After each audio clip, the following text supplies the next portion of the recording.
সাদিক কায়েম এবং ফরহাদের ব্যালটে আগে থেকে ক্রস চিহ্ন দেওয়া আছে। আমি সকাল থেকে বারংবার উচ্চারণ করার চেষ্টা করেছি যে আজ আমরা কোনো অভিযোগ করতে চাই না, আমরা আনন্দ করতে চাই, উদযাপন করতে চাই।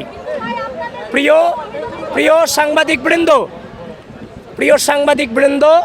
ইতিমধ্যেই রোকেয়া হল সম্পর্কে একটা ঘোরতর অভিযোগ আমাদের কাছে এসেছে এবং আমি রোকেয়া হলের ভিতরে চিফ রিটার্নিং অফিসার কর্মকর্তার অনুমতি নিয়ে প্রবেশ করেছি এবং সেই ঘটনার সত্যতা আমি পেয়েছি। একজন শিক্ষার্থী, তাকে যখন ব্যালট দেওয়া হয়েছে, সে যখন ব্যালট নিয়ে গিয়েছে ভোট কেন্দ্রে বুথে প্রবেশ করেছে, তারপর গিয়ে দেখতে পেল সাদিক কায়েম এবং ফরহাদের ব্যালটে আগে থেকে ক্রস চিহ্ন দেওয়া আছে।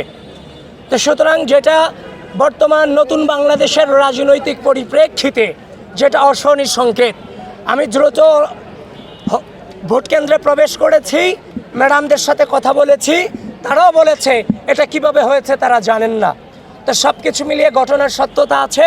আপনারা প্রপার ইনভেস্টিগেশন আপনারা আপনাদের জায়গা থেকে করবেন এবং অনাবাসিক শিক্ষার্থীদেরকে আহ্বান করছি, প্রিয় ঢাকা বিশ্ববিদ্যালয়ের শিক্ষার্থীবৃন্দ, বাংলাদেশের স্বাধীনতা, বাংলাদেশের সার্বভৌমত্ব, এই বিশ্ববিদ্যালয়ের শিক্ষার্থীদের মানবাধিকার এবং এই বিশ্ববিদ্যালয়ের শিক্ষার্থীদের মত প্রকাশের স্বাধীনতাকে যেন কেউ মত প্রকাশের স্বাধীনতাকে অক্ষুণ্ণ রাখতে আপনাদের স্বতঃস্ফূর্ত উপস্থিতি একান্তই কাম্য। প্রিয় অনাবাসিক শিক্ষার্থীবৃন্দ, যে অবস্থায় আছেন আপনারা ঢাকা বিশ্ববিদ্যালয়ের কেন্দ্রগুলোতে চলে আসেন, ভোটাধিকার প্রয়োগ করেন। এদেশের মানবাধিকার, বাক স্বাধীনতা এবং বাংলাদেশের স্বাধীনতা সার্বভৌমত্বের চেতনাকে অক্ষুণ্ণ রাখবার জন্যে আপনাদের ভোটাধিকার প্রয়োগ একান্তই গুরুত্বপূর্ণ। আবারও বলছি, অনাবাসিক শিক্ষার্থীবৃন্দ, আপনারা ভোট প্রয়োগ করতে দ্রুত চলে আসুন। যারা বাকি আছেন, কি অভিযোগ করেছে আমি আপনাদের সামনে বলছি। আপনারা সাংবাদিকবৃন্দ, আপনাদেরকে আমি আহ্বান করছি, আপনারা গঠনতন্ত্র পড়ুন। গঠনতন্ত্রতে বলে দেয়া আছে পুলিং এজেন্ট এবং প্রার্থীরা ভোট কেন্দ্রে প্রবেশ করতে পারবে। এটা স্পষ্টভাবে লেখা আছে যে আপনার গঠনতন্ত্রে। ইতিমধ্যেই কিন্তু এটা ফেসবুকে প্রচারও হয়েছে, সেই গঠনতন্ত্রের ছবি, 2025 সালের গঠনতন্ত্রের ছবি। অনিয়মের অনেক অভিযোগ আমরা করতে পারতাম সকাল থেকে, যেমন আমাদেরকে প্রপারলি পরিচয় কার্ড আমাদেরকে দেওয়া হয়নি। হল বুথগুলোতে দু একটা বুথে আমি প্রবেশ করতে পেরেছি, বাদবাকি সবগুলোতে আমাদেরকে এতিমের মতো কেন্দ্রের সামনে দাঁড় করায় রাখা হয়েছে। একজন ভিপি হিসেবে ভিতরে কি হচ্ছে তার তো তদারকি করার দায়িত্ব আমার আছে, সেটা তো আমাদের দায়িত্বের মধ্যে পড়ে, স্বচ্ছতার নিশ্চিতকরণের ক্ষেত্রে।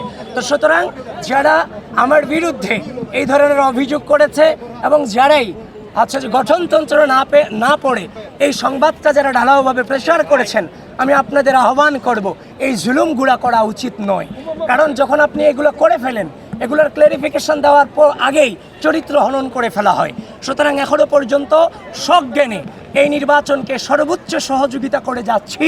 কোনো প্রকার বাধা তো দূরের কথা, বিন্দু পরিমাণ যে আপনার আচরণবিধি লঙ্ঘনের চেষ্টাটুকু আমরা করছি না। আবিদ ভাই, আচ্ছাস থেকে অভিযোগ করা হচ্ছে যে 21 হলে আপনাদের নামে যে ব্যালটগুলো রয়েছে সেখানেও ক্রস চিহ্ন দেওয়া আছে, বিশেষ করে কাদের এবং বাকের বলেছে, এই বিষয়ে কি বলবেন? সেটা সম্পর্কে এখনো পর্যন্ত 21 হল দিকে যায়নি এবং সে খবরটা আমার কাছে আসেনি।